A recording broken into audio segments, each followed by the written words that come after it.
Good morning प्यारे बच्चों। आज हम क्लास 6 की सोशल साइंस की वर्कशीट नंबर 9 को डिस्कस करेंगे। बेटा ये आपके सामाजिक और राजनीतिक जीवन के चैप्टर विविधता और भेदभाव से ली गई है और इस वर्कशीट में हम विविधता और भेदभाव, समानता के लिए संघर्ष को डिस्कस करेंगे और जानेंगे कि समानता क्या होती है, समानता कैसे हमें मिली, समानता के लिए संघर्ष किन्होंने किया और इसी से जुड़े कुछ और पॉइंट्स को भी हम यहाँ पर जानेंगे। सो लेट्स स्टार्ट बच्चों। प्यारे विद्यार्थियों, आज़ादी से पहले शोषित वर्ग, महिलाओं, जनजातियों, किसानों और समाज सुधारकों ने ब्रिटिश शासन से असमानताओं के खिलाफ लड़ाई लड़ी। तो जब हमारे देश पे बच्चों ब्रिटिशर्स का राज था, जब अंग्रेज़ों का ग़ुलाम था हमारा देश, तो वो हमारे साथ बहुत असमानता वाला व्यवहार करते थे, बहुत बुरा व्यवहार करते थे। तो इन सभी भेदभावों को उस समय पे हमारे देश में बहुत ज़्यादा भेदभाव थे, इनको दूर करने के लिए ब्रिटिशर्स के खिलाफ बहुत से लोगों ने जो है असमानता के खिलाफ लड़ाई लड़ी। आज़ाद भारत के समाज से किसी भी असमानता और भेदभाव को दूर करने का हर संभव प्रयास किया गया है और जब हमारा देश आज़ाद हुआ तो आज़ाद भारत से समाज के हर तरह की असमानता और हर भेदभाव को दूर करने का हर पॉसिबल जो भी प्रयास है वो किया गया। हमारे देश में प्रत्येक व्यक्ति को समान अधिकार और समान अवसर प्राप्त हैं। लोग अपनी पसंद का काम चुनने के लिए स्वतंत्र हैं। लोगों को अपनी भाषा बोलने, त्यौहार मनाने, अभिव्यक्ति की पूर्ण आज़ादी है। और बच्चों, हमारा जो देश है भारत, इसमें हर व्यक्ति को समान अधिकार है, मतलब हर व्यक्ति को समान समझा जाता है, चाहे वो अमीर है या गरीब है, चाहे वो किसी भी जाति से संबंधित है, किसी भी धर्म से संबंधित है, गोरा है, काला है, लड़का है, लड़की है, हर किसी को बराबर माना जाता है और हर किसी को समान ही अवसर प्राप्त है। जैसे स्कूल में पढ़ना है, सबको इक्वल राइट्स हैं, स्कूल जाने के, हर जॉब करने के सबको इक्वल राइट्स हैं, कहीं आने जाना है उसके लिए सबको समान अवसर प्राप्त है, कोई भी नौकरी के लिए समान अवसर प्राप्त है। तो हमारे देश में सभी को समान समझा जाता है, बराबर समझा जाता है और समान अवसर सबको मिले हैं। लोगों को अपनी पसंद का काम चुनने के लिए भी स्वतंत्रता मिली है कि जो व्यक्ति जो अपनी पसंद से काम कर सकता है, जो भी वो चाहे। और लोगों को भाषा बोलने, त्यौहार मनाने, अलग अलग भाषा हमारे देश में बोली जाती है। जैसे हरियाणा में हरियाणवी बोली जाती है और बहुत सारी जगह पे गुजरात में गुजराती बोली जाती है, कहीं पे तेलुगु बोली जाती है, कहीं पे मराठी बोली जाती है। इस तरह से अलग अलग तरह की भाषाएं बोली जाती हैं और अलग अलग धर्म में अलग अलग त्यौहार मनाए जाते हैं और सभी को अपनी बात रखने का भी अधिकार है। तो सबको अपनी भाषा बोलने का, अपने त्यौहार मनाने का और अपनी बातों को सब दूसरों के सामने रखने का पूर्ण अधिकार है, पूर्ण आज़ादी उनको मिली हुई है। भारतीय संविधान सभी भारतीयों को कानून के समक्ष समान मानता है। इसमें कहा गया है कि किसी भी व्यक्ति के साथ धर्म, लिंग, जाति, प्रदेश, भाषा, रंग आदि के आधार पर भेदभाव नहीं किया जाएगा और सबके साथ समानता का व्यवहार किया जाएगा, चाहे वह अमीर हो या गरीब।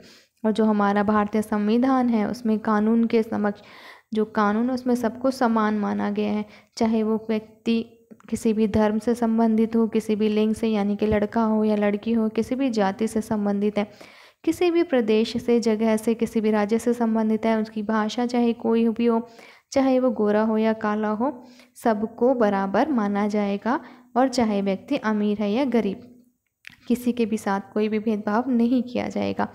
और अगर कोई व्यक्ति कोई अपराध करता है तो एक व्यक्ति के लिए जो सज़ा होगी वही दूसरे व्यक्ति के लिए भी होगी, चाहे व्यक्ति अमीर है या गरीब है और किसी भी धर्म से संबंधित है, किसी के साथ भी कोई भेदभाव नहीं होगा।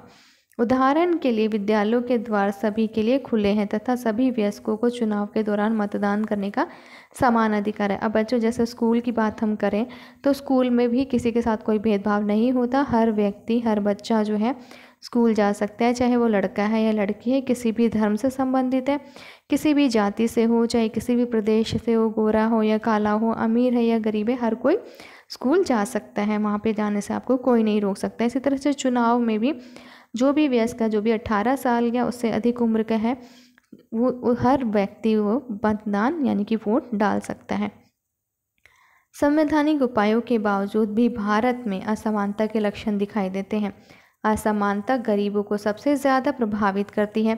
अब इतने ज़्यादा संवैधानिक उपाय किए गए हैं, कानून बनाए गए, हमारे संविधान ने समानता का अधिकार सबको दिया है, लेकिन उसके बावजूद भी भारत में जो है बहुत सी असमानताएं देखने को मिलती हैं। लोगों में समानता क्यों नहीं है? और इसमें जो है गरीबों को सबसे ज़्यादा ये चीज़ प्रभावित करती है, उनको ज़्यादा ये असमानता का प्रभाव झेलना पड़ता है। लोगों में समानता क्यों नहीं है? इसके पीछे बहुत से कारण हैं, जैसे गरीबी, संसाधनों की कमी, धर्म, जाति और लिंग के आधार पर भेदभाव आदि। जो गरीब व्यक्ति हैं, देश में बहुत ज़्यादा गरीबी है और संसाधनों की कमी है। जनसंख्या बहुत ज़्यादा है लेकिन संसाधन बहुत कम है, जिससे कि और ज़्यादा गरीबी बढ़ती है। लोगों को रोज़गार नहीं मिल पाता है, रहने के लिए घर नहीं मिल पाते हैं। धर्म के आधार पे, जाति, लिंग के आधार पे, सभी आधारों पे बहुत ज़्यादा भेदभाव हमारे देश में अभी भी देखने को मिलता है। समानता के लिए बहुत से व्यक्तियों तथा संगठनों ने संघर्ष किए। अब सबको समानता दिलाने के लिए बहुत से व्यक्तियों ने या फिर ग्रुप्स ने, संगठनों ने बहुत ज़्यादा संघर्ष किए। इनमें से जैसे डॉक्टर भीमराव अंबेडकर ने सामाजिक समानता के हेतु मंदिरों में सभी के प्रवेश हेतु संघर्ष किया। पहले जो है बच्चों, मंदिरों में हर व्यक्ति को जाने के अधिकार नहीं थे, कुछ ही व्यक्ति थे जो मंदिरों में जा सकते थे, और डॉक्टर भीमराव अंबेडकर ने इसके लिए संघर्ष किया और सभी को मंदिरों में प्रवेश की अनुमति मिली। स्त्री शिक्षा हेतु महात्मा ज्योतिबा फुले तथा सावित्रीबाई फुले ने संघर्ष किया, और महिलाओं को पहले के समय पे पढ़ने नहीं दिया जाता था, तो उनके लिए भी महात्मा ज्योतिबाई फुले और सावित्रीबाई फुले ने संघर्ष किया, और तब हमें जो है स्त्रियों को हमारे देश में पढ़ने का अधिकार मिला। आई होप बच्चों आपको ये वर्कशीट यहाँ तक क्लियर होगी। अब हम इस वर्कशीट के क्वेश्चन आंसर्स को डिस्कस कर लेते हैं। पहला क्वेश्चन है बच्चों, समानता से आप क्या समझते हैं? इसका आंसर है, समानता का अर्थ है कि समाज में किसी भी व्यक्ति या वर्ग के साथ जाति, रंग, क्षेत्र, धर्म, लिंग और आर्थिक स्तर के आधार पर कोई भी भेदभाव नहीं किया जाएगा तथा सबको समान अधिकार प्राप्त हों। सेकंड क्वेश्चन है हमारा, लोगों में असमानता क्यों है, इसके मुख्य कारण क्या है? इसका आंसर है बच्चों, लोगों की परंपरागत सोच यानी कि वही पुरानी सोच और जागरूकता की कमी असमानता को बढ़ावा देती है, और असमानता के मुख्य कारण है गरीबी, संसाधनों की कमी, जाति, धर्म, लिंग आदि। नेक्स्ट क्वेश्चन है बच्चों, आपको अपने आसपास किस तरह की असमानताएं दिखाई देती हैं, कुछ उदाहरण दीजिए। इसका आंसर है बच्चों, हमें हमारे आसपास कई प्रकार की असमानता देखने को मिलती है। जैसे पहला, लिंग के आधार पर असमानता, लड़का और लड़की में असमानता होती है। दूसरा, अमीर गरीब में असमानता, और तीसरा, भाषा के आधार पर असमानता आदि। फोर्थ क्वेश्चन है बच्चों, अपने माता पिता की मदद से ऐसा उदाहरण दीजिए जिसमें किसी एक व्यक्ति या कुछ व्यक्तियों ने मिलकर असमानता की स्थिति को बदला हो। तो इसका आंसर इस तरह से लिखेंगे, हमारे माता पिता से पूछने पर उन्होंने बताया कि देश में असमानता की स्थिति को बदलने में बहुत लोगों का योगदान है, जिसमें महात्मा गांधी, राजा राम मोहन रॉय, डॉक्टर भीमराव अंबेडकर आदि।